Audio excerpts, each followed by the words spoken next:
We dream of the day you are back on Long Island because, like all parents, we believe there is no one more deserving than our baby girl. We have made a promise to bring you closer to home one day. I love you more than words can express, my sweet Caroline. I got you, Cookie. Hi. Hi. I missed you. Yes, I did.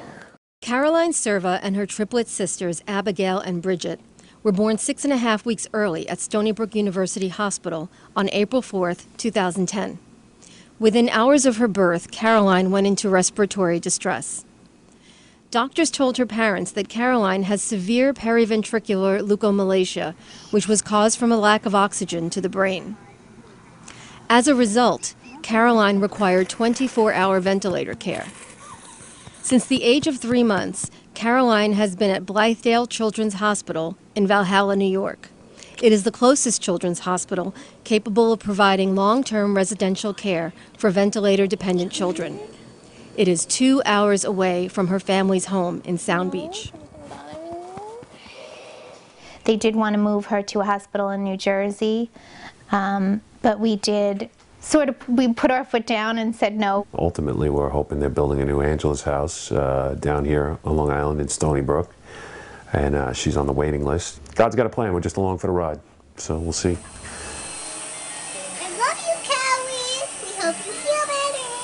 Happy birthday. As the Servas wait, family milestones come and go. Happy birthday to you. Look at that. Happy birthday, dear Abigail, Bridget, and Caroline. Happy birthday to you.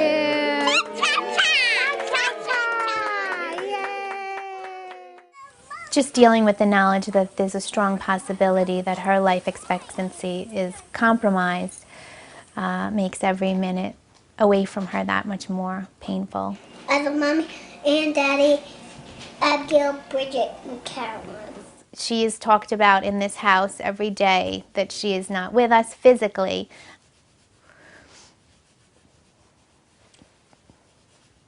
Because you're still connected in your hearts and as a family. So it's important for us to keep her presence strong with the girls. And we do that by having happy, joyful moments.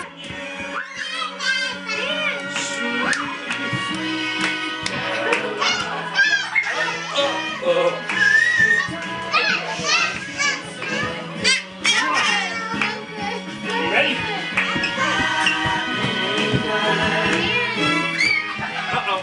Good times never seem so good. Oh, who's there? Is she cleaning? You know, we run up there, 3-4 times a week. Karen will go up during the day, I'll go up at night. And then you don't know, you drive 100 miles and she could be asleep the whole visit. Not that you don't want to be there, but you wish you could just call and find out, is she awake? I'll come down. It'll be fun to see Caroline, right? It's a little hectic with everybody, all 4 girls together. It's a long drive. It's about 4 hours in the car, which gets a little crazy with the kids.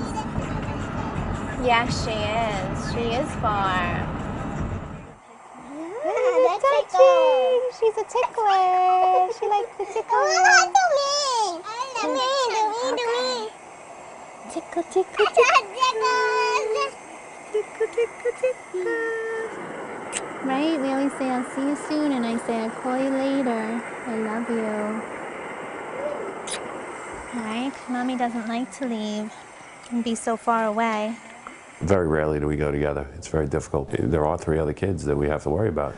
It's not fair to them to leave them with a family member. We try to keep things as normal for them as possible. Realizing that, we also have to be there for Caroline, and we want to be there for her. She didn't ask to be there. She needs to be held and hugged and kissed just like anybody else, any little child.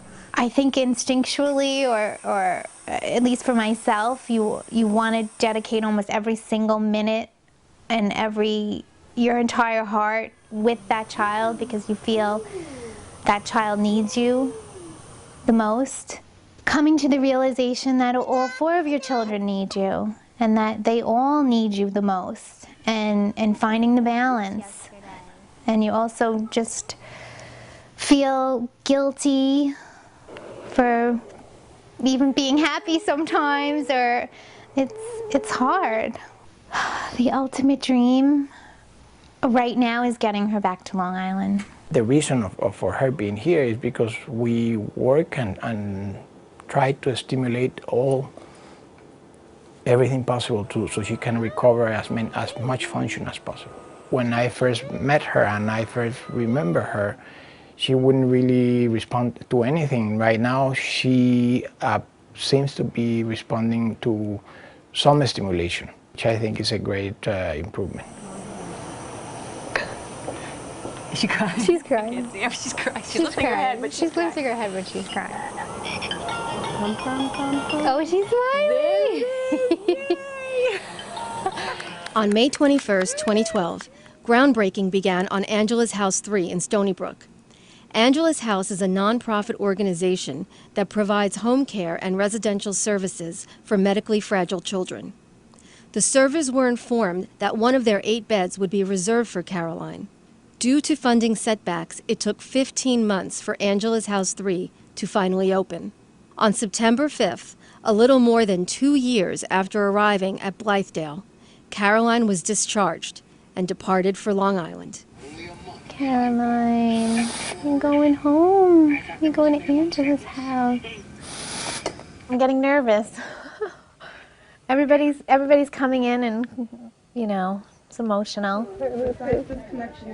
Great doctor. I have an alarm, so it's telling exactly. So it's telling me to reset. Work is ready. I have all the info I need besides. You're gonna go in your car seat, Caroline. Just pull your skirt down. You're in your car seat. We're going for a long ride. Okay. She's so long. My sweet girl. Just sent Rob a message saying we're leaving now. We're in and we're on our way home to Long Island. They're on 347. How many minutes was that? 17. Where's your watch? 11:37. By 12 o'clock, she'll be here.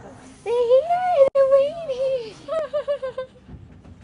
She's smiling. It's been a very emotional 24 hours, and now we're here. Caroline transitioned very well so far. I think she's going to do very well here, and I know we're going to do very well because we need to be with her and see her. I feel like our family is intact now. Long time coming. Yes. Welcome home, baby Carrie. Welcome We home. love you.